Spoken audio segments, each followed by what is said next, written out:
You're good to go.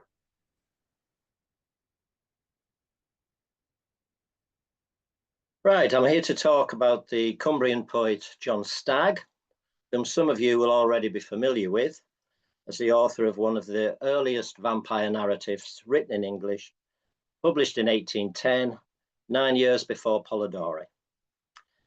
I've been interested in Stagg for about 10 years, but I became stuck in a cul-de-sac on the road to research fairly early on, and I'll tell you about that later, as I think it is illustrative of some of the distractions that can attend research studies of this kind. But first, excuse me, first I'm going to tell you how I became interested in Stagg, talk about the single biographical source we have for him, and consider one particular publication, The Minstrel of the North, which contains the poem The Vampire. A lot to get through, so let's trash on. From 2013, I was having to give myself a crash course in Gothic literature. I was doing this because I was writing a thesis on the early 20th century novelist Hugh Walpole. And when he's mentioned at all nowadays, Walpole, it's to shoehorn him into an ever-expanding modern Gothic aesthetic. I'll be discussing Hugh Walpole's macabre fiction right here on the 25th of October, if anyone would like to come back to catch that particular talk, excuse the plug. As part of my autodidactic endeavour, 2014 saw me at the University of Sheffield for the Radcliffe at 250 conference, celebrating 250 years since the birth of Anne Radcliffe, the Gothic pioneer known as the Great Enchantress. Following a panel on the literary marketplace in the age of Radcliffe, led by Professor Anthony Mandel of Cardiff University, discussion had turned to romance writers of the period who perhaps had been overlooked or marginalised on account of gender, geography, or social status, such as women writers, provincial writers, and writers from a working class background.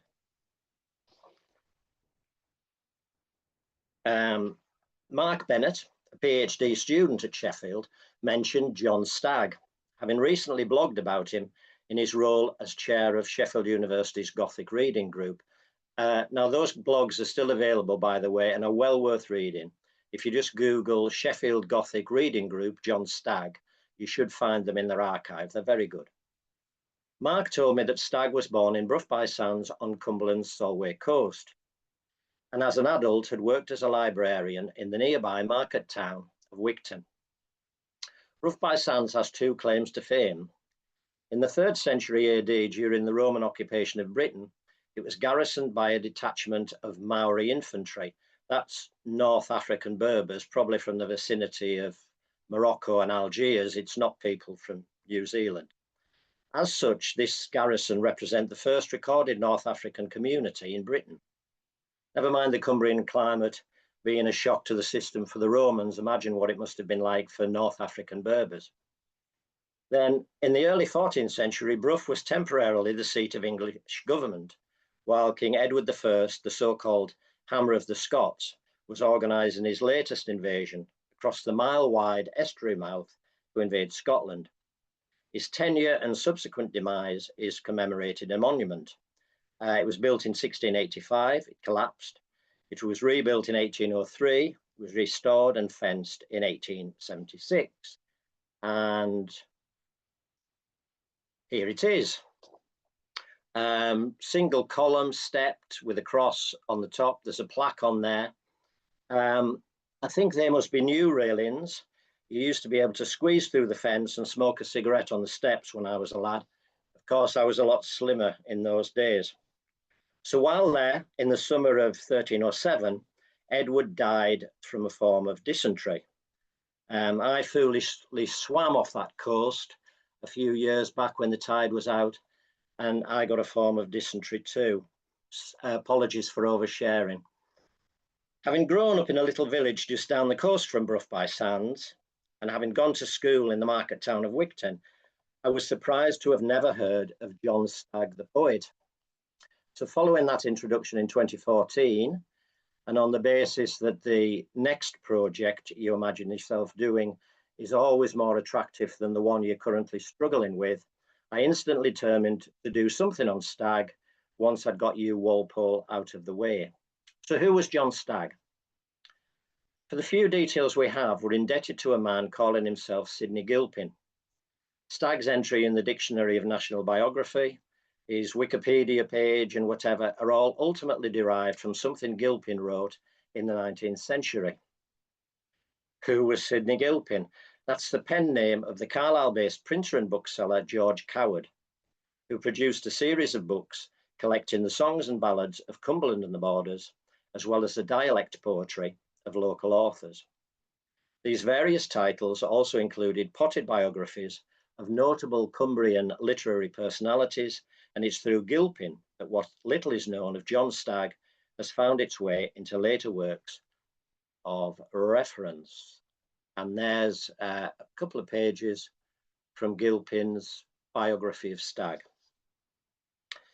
Coward presumably adopted a pseudonym to separate his commercial trading activities from his own literary exploits as editor and critic.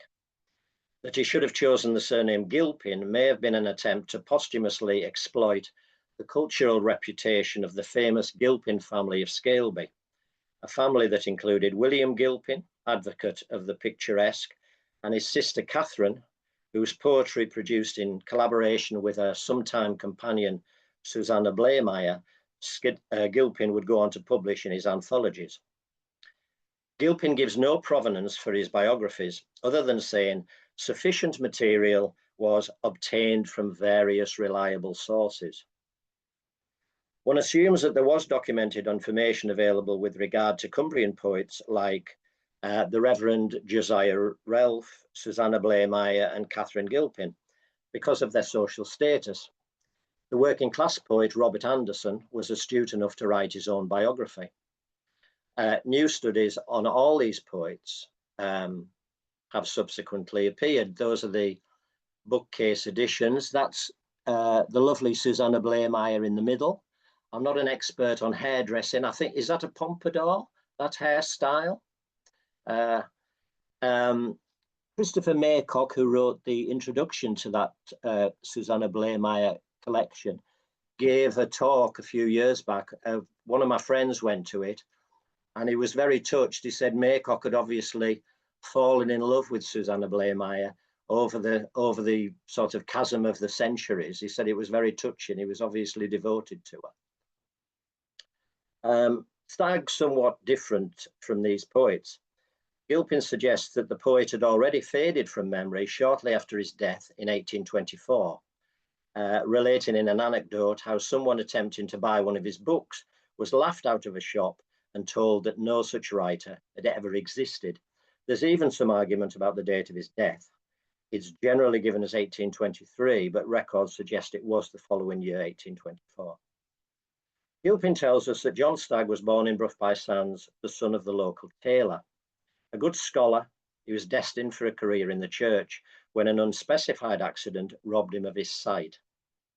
Subsequent to this, he earned a living as a fiddle player, performing at fairs and Cumbrian murrayneets, literally evening social gatherings for making merry. He also embarked upon his literary career and was variously known in the Cumbrian patois as Blin Stag, blind stag, the Cumberland Minstrel, or the blind bard. This disability is slightly problematic in that, as he is usually described as being wholly blind, given his extensive literary output, it begs a question as to his method of composition. Did he dictate his works? Stagg was married and fathered several children, and there is a suggestion that one of his daughters acted as a companion and amanuensis. Not to downplay the extent of his disability, it seems that more likely that following his youthful accident, the loss of his sight was a gradual process of degeneration. Stagg, the partially sighted bard, hardly rolls off the tongue as a sobriquet. Stagg had an at times itinerant lifestyle, and Gilpin remarks upon the apparent dexterity with which it was reported that he navigated, as well as telling an anecdote in which Stagg, meeting an old friend in Carlisle, draws his attention to a bookshop across the street from where they stood. Some of Stagg's poetry seems to hint at a gradual deterioration of his sight, with references to the onset of darkness and the recall of scenes and vistas that latterly only existed in memory. Stagg's portrait by the Manchester-born Benjamin Rawlinson Faulkner in 1814, when the poet was in his mid-40s, shows him with hooded lids over half-closed eyes. There he is. This picture's of an engraving made from the original painting, and that engraving was made by Stagg's fellow poet, Robert Anderson. A late account, both poignant and revealing, by James Weatherly, Manchester bookseller, recorded in his impressively titled memoir, Recollections of Manchester and Manchester Characters and Anecdotes Relating to Manchester and Lancashire generally, from the year 1800 to 1850, recalls his encounters with the poet. Mr. Stagg, the blind poet from Bridge Street, was a customer of mine at this time. He always said when he came to the shop, "I've come just to look round at your books." He would go around the shop and feel at the back of the books, and any book with raised bands on the backs, which generally are older books, he would pull them out and ask his amanuensis to read the titles. He was rather curious in his selections. He was a man about 5'10", very athletic, and much pitted with the smallpox, and quite blind. Stagg published several poems in a local newspaper, the Cumberland Paquette, before embarking upon his serious publishing career. His first book of miscellaneous poems was published in Carlisle by M. Denison and Son in 1790 by the subscription method. The subscribers were drawn from every social class and rank, as evidenced by the extensive printed list at the beginning. An impressive debut, given that this was the author's first book, and as he takes pains to point out in his preface, he was barely 20 years of age. This preface rather sets a tone for future addresses to his public, a certain passive-aggressive stance, anticipating the censure of the critics while craving a dispensation for his circumstances, namely being poor, blind, illiterate, and labouring under all the disadvantages of pinching poverty. Never seemingly able to rise above his circumstances nor his resultant pain, Stagg would return to this complaint in successive prefaces. It must be pointed out that there is a certain disconnect between Stagg's apology for his lack of skill and his illiterate ways and some of the contents of this first volume of work.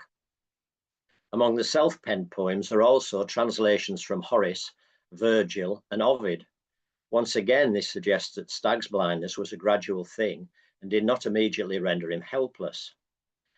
As to how someone from working class origins in a rural backwater had the facility to tackle translations from the Latin, it's worth considering the provisions of the education system at this time. There's a PhD thesis, Trends in Education in Northern England during the 18th Century by F.J.G. Robinson of Newcastle University, and that offers an insight into the sort of education Stagg may have received.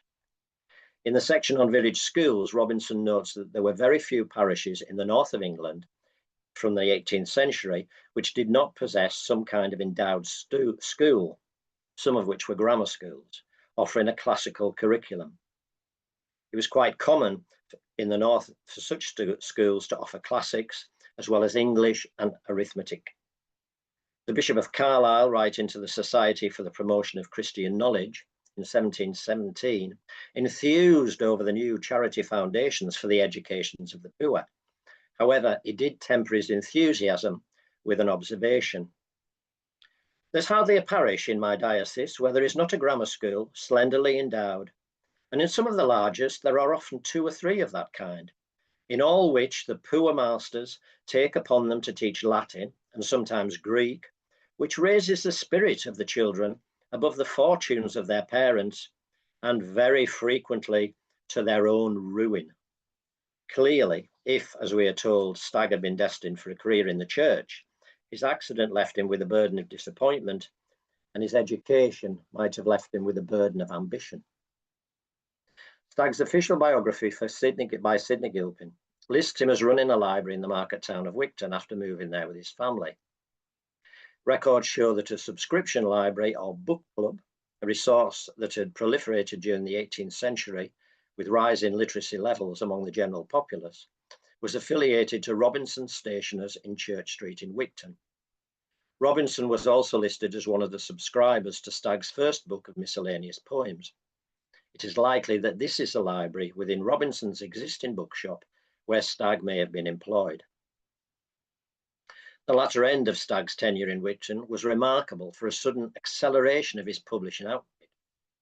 In 1804, Stagg had his second book of miscellaneous poems published in Carlisle, a slim volume compared to some of his later publications with only 31 poems. But these were varied in length, including an epigram, several sonnets, and lengthy pieces on some aspect of history. Once again, in his preface, Stagg justifies any shortcomings in his literary performance and delay in publication by reference to his visual destitution and his indigence. This lengthy preface found its way into the second edition of the poems, published the following year in Workington. This edition included all the poems from the original volume, plus 6 new verses, which in terms of style and content announced a new approach, being written in the Cumbrian dialect. The next miscellaneous poems, published by R. Heatherton in Wigton in 1807, with its full title, some of which are in the Cumberland and Scottish dialects, was a substantially different anthology, with 17 new poems, many of which had a distinctly local theme, with language to match. And these have often been cited as Stagg's finest contribution to vernacular Cumbrian literature. Stagg seems to be reading the room. Gone are his ambitious translations and other interminable efforts, such as The History of the Incas and The Battle of the Nile. This is a collection that expands on the 1804 text, but is more compact than his 1790 debut, with an attention to local matters and using a local idiom. Rosalie Fair contains pen portraits of local characters, and the dialect poem The Bridewayne represents an important historical document, in that it records rural Cumbrian marriage customs of the time. If you're familiar with a bride's dowry, one definition of a bridewayne is the carriage that carries the bride to her new home in a procession in which she is presented with gifts for her new life of domesticity. In Cumberland, and as described in Stagg's poem, a bridewayne is a day of celebration in which food and drink and entertainment are provided for the guests, who respond with gifts or even practical help. There's the opening pages of the Bridewayne. There's an introduction there written by Stagg, which basically goes on to explain what a Bridewayne is. The preface to his latest miscellaneous poem, shorter than previous efforts and without mentioning poverty, suggests that the poet is not experiencing hardship at this time. His blindness is still naturally an issue, but he only mentions it indirectly as an obstacle to correction and revision of his text. By the conclusion of the first decade of the 19th century, Stagg was an established writer. He published 5 volumes of verse, whereupon the family appear to have moved to the county town of Carlisle. The Minstrel of the North, published by Hamblin and Seyfang in 1810, would noticeably be of a higher standard of production and presentation to his other titles, including the subsequent editions of the same collection. Stagg would dedicate the Minstrel of the North to Charles Howard, the 11th Duke of Norfolk, who had been raised at Greystoke Castle in Cumberland, and who showed, in Stagg's words, an uncommon partiality to the inhabitants of and to everything connected with the county.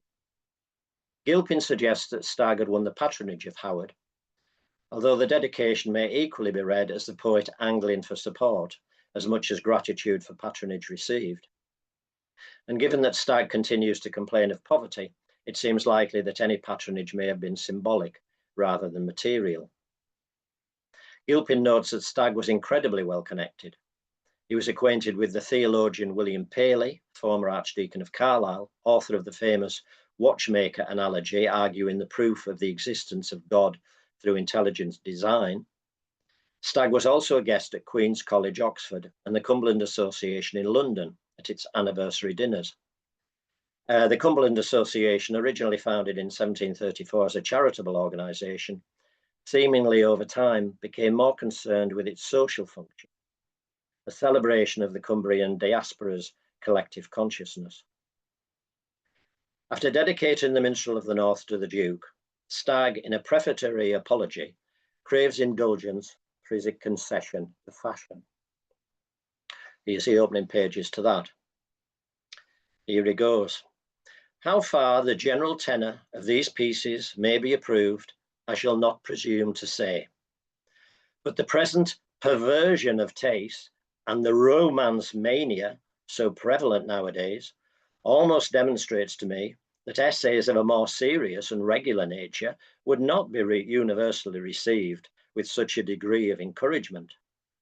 The avidity with which the works of Lewis, Wordsworth, Southey, and Scott are at present perused determined me to attempt this species of composition, and as there are a great many historical and romantic legends existing in Cumberland, and with a number of other Gothic stories prevalent in the north, the scenes and objects of which were unfixed and unconnected with any particular spot, I felt myself convinced that a versification of these stories, which in some manner were typographical, and to localize others, would not prove ungratifying to a great number of readers, especially admirers of Gothic and Romantic literature.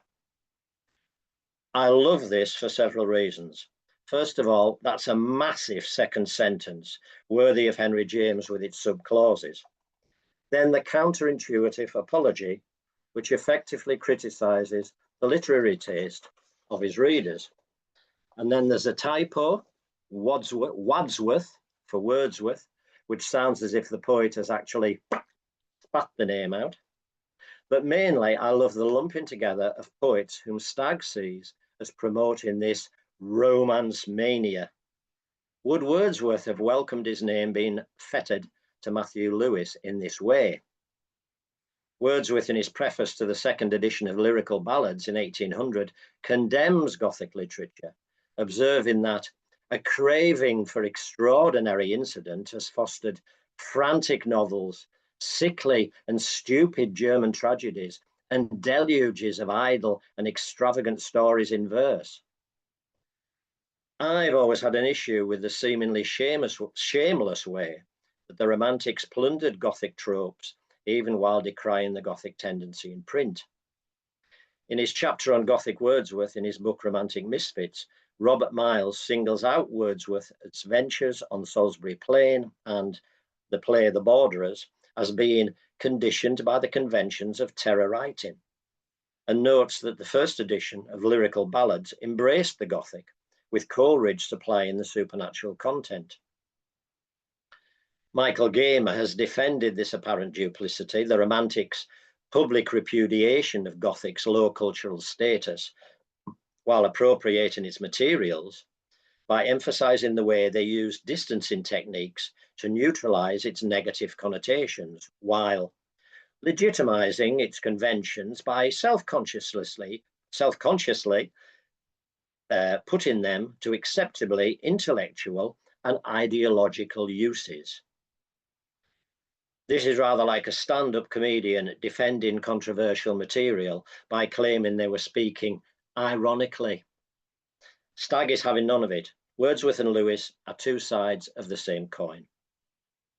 In 1932, for his odds and ends column for the Cumberland News, local historian Walter Travers McIntyre gave a detailed critical analysis of the Minstrel of the North, concluding that while it cannot pretend to any high flight of poetry, it is yet not without appeal to all who take interest in our county. Let's look at it a bit more closely.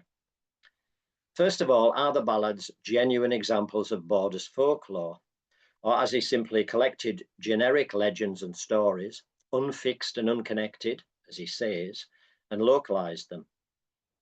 So we have the Hermit of Rockcliffe, the Rose of Corby, Sir Adam of Crookdake, and the Witch of Eskdale. Are these genuine local legends? I don't know.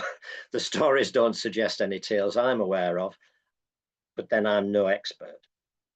In his Sheffield blog, Mark Bennett saw Stagg's The Hermit of Rockcliffe as Horace Walpole's The Mysterious Mother via Clara Reeves' The Old English Baron. There's a lot of incest in it. Another, The White Woman, seems to be a tip of the shroud to Lewis's The Grim White Woman, while The Messenger of Death is very similar to Berger's Lenore, although it concludes not in a graveyard, but in the waters of the Solway Firth. Stagg himself acknowledges that his poem, The Fratricide, "Why looks my son so ghastly pale, why shakes he thus with fear?" as a version of the traditional Scottish poem, Edward, Edward, as collected by Thomas Percy in his Reliques of Ancient English Poetry of 1765. That one begins, "Why does your sword so drip with blood, Edward, Edward?" Percy's collection led to the ballad revival that influenced the Romantic movement, and it is known that he improved some of the found ballads in his collection, just as Scott was accused of improving the ballads in his edition of Minstrelsy of the Scottish Border between 1802 and 1830. Something of the same might be said for Stagg. Walter's Travers MacIntyre suggested that while some of his stories deal with genuine popular local superstitions, others bear marks of concoction for the occasion from the poet's own brain. Thus, there is an elven incursion in the Harper, an elven incursion into the mortal realm to find a human bride, a sort of enchanted speed dating. There are murderous, abusive husbands haunted to death by the vengeful ghost of their victims in Sir Adam of Crookdake and Lord Baldwin. There are any number of foundlings who turn out to be royalty or aristocrats. And in The Frightful Beauty, we have that old favourite, a hideous creature, miraculously transformed once she has acquired a husband and they go to bed on their wedding night. All very medieval, one might say. The big question is, of course, where, in a book with the subtitle Cumbrian Legends, does the vampire fit in? There is a famous or notorious vampire story originating in Cumberland, that of the Croglin vampire. Croglin is a village southeast of Carlisle. It's about 14 miles southeast of Carlisle. This story, originally published in the 19th century, possibly originates from the 17th century, around the time of the English Civil War. That's the debate about it. It's been validated. It's also been debunked, depending upon whom you read. It needn't concern us here, but it's well worth looking up if you're interested in vampire lore. Stagg, in the accompanying argument to his The Vampire, is very definite in locating his origin tale in 18th century reports prevailing from Hungary and parts of Germany. Just there we go, The Vampire, with his long opening argument, just in case people don't know what vampires are. In his argument, he invents a new word, succosity, to describe the creature's feeding regime. He also cracks a joke anticipating Marx and Engels' portrayal of predatory capitalism by saying that if it wasn't for the clergy recommending staking vampires, then there would be an even greater swarm of bloodsuckers about than already existed at that time. Stagg suggests a rather convoluted genesis for the vampire phenomenon, that of demonic possession of, to use his term, human secondine excrescences, or failing that, the possession of the byproducts of the slaughterhouse. He suggests that this latter is why so many apparitions appear in the form of livestock, which was news to me. The thought of these possessed creatures, cows and pigs and various things, did remind me of the bloodthirsty vampire menagerie that the vampire hunters in Paul Feval's La Vie Vampire, Vampire City, face when they're attempting to accost the vampire lord in that particular book. The snakes and all sorts of horrible things that they have to fight their way through. Notwithstanding his unconvincing introduction, Stagg's The Vampire is remarkably prescient as regards the wider vampire mythos. Herman is wasting away, and in response to his wife Gertrude's tortured interrogation, confesses that his lately deceased friend Sigismund haunts him in his bed at night to drink his blood. Herman reveals that the way to scare the goblin away is to suddenly confront him with the light from a lamp. This Gertrude does. Too late for Hermann. Next day, at the urging of the state, the council reopened Sigismund's tomb, and finding him warm as life and undecayed, they pitch Hermann in with him and stake the pair of them together, both quiet to keep the slumbering tomb. Given this very early version of the traditional vampire narrative, it seems remarkable that while widely acknowledged, it seems to have been otherwise just pretty overlooked. Christopher Frayling, in his literary history anthology Vampires, does mention Stagg and his gory poem in passing, but only with regard to the crack about swarms of bloodsuckers. And he doesn't include it in his Vampire Mosaic, despite the fact that this supposedly includes all the key explicit, Frayling's stress, developments in the genre. What could be more explicit than an Eastern European setting and the use of light and staking to subdue the creature, well before such elements became a regular feature of English or British versions of the tale? As to Stagg's vampire inspiration, from his mention of Southey and Matthew Lewis in his prefatory apology, one may assume that he was familiar with Southey's Thalabar the Destroyer and with Goethe's Bride of Corinth, as reprinted in Lewis's Tales of Wonder. But given that he locates his own tale in Europe, one wonders if he had come across Father Dom Augustin Calmet's epic study of supernatural apparitions, including the vampires of Hungary, Bohemia, Moravia, and Silesia, which had received a translation from the original French as early as 1759. Back to Stagg himself. Having moved to Manchester, the poet published a sizable anthology of poems, the Magazine of the Muses, selection of poems from the most esteemed modern authors. This came out from printers Wardle and Bentham, who committed to a second printing in 1816. Work by James Montgomery, Peter Pindar, Walter Scott, and Wordsworth is best represented. There's one of the contents pages. While only 8 of the 42 poets included were female, I believe that this is a higher proportion than was usual in anthologies of contemporary verse of the time. A second edition of the Minstrel of the North was brought out in 1816 with a further print in the following year. Mark Wardle, a Manchester radical, was the publisher, and sales were in the hands of J. Blacklock of London. The dedication and prefatory apology from 1810 remained unchanged. There were changes to the text, however, with some poems replaced by new verses, though Stagg still seemed committed to the Gothic aesthetic of the earlier work. One of the new poems, an elegy on the death of Joanna Southcott, differs from the narrative technique Stagg normally favoured. The poem deals with contemporary events, the death of the self-styled prophetess Joanna Southcott in 1814, shortly after she had failed to give birth to the infant new Messiah, whom she had claimed to be carrying. The poem considers the fanaticism that can often accompany religious belief. What interests Stagg is not the psychology of Southcott, whom he considers to have had issues with her mental health, but the willingness of her followers and the British people in general to embrace her claims. He writes, "Britannia once both far and near for common sense was famous, but now surrounding states we hear call her an ignoramus. Plus ça change."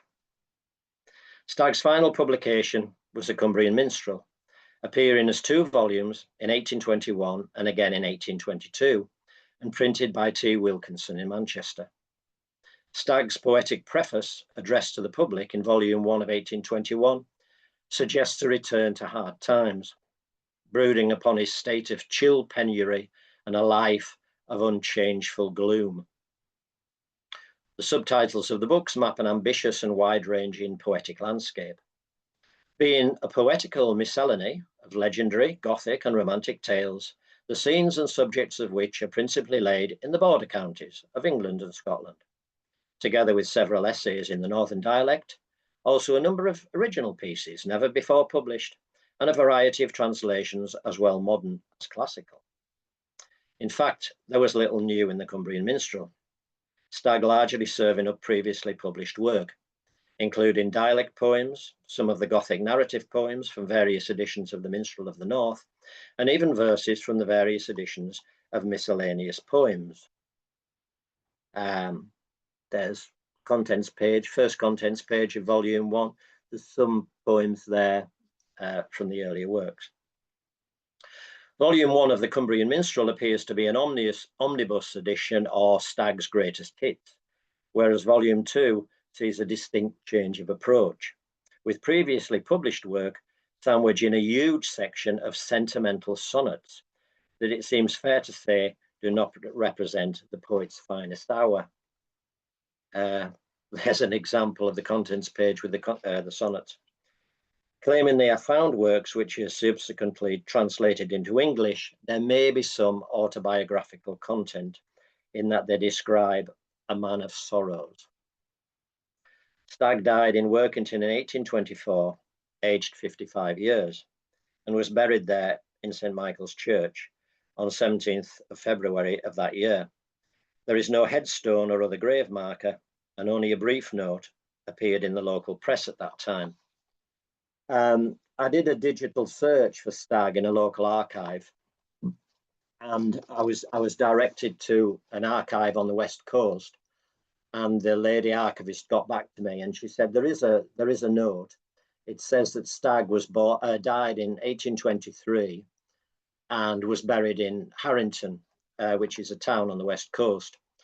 But she said there's a handwritten note on the back of the file which says, in actual fact, Stagg died in 1824 and is buried in Workington. So there's still this dearth of accurate information about the poet.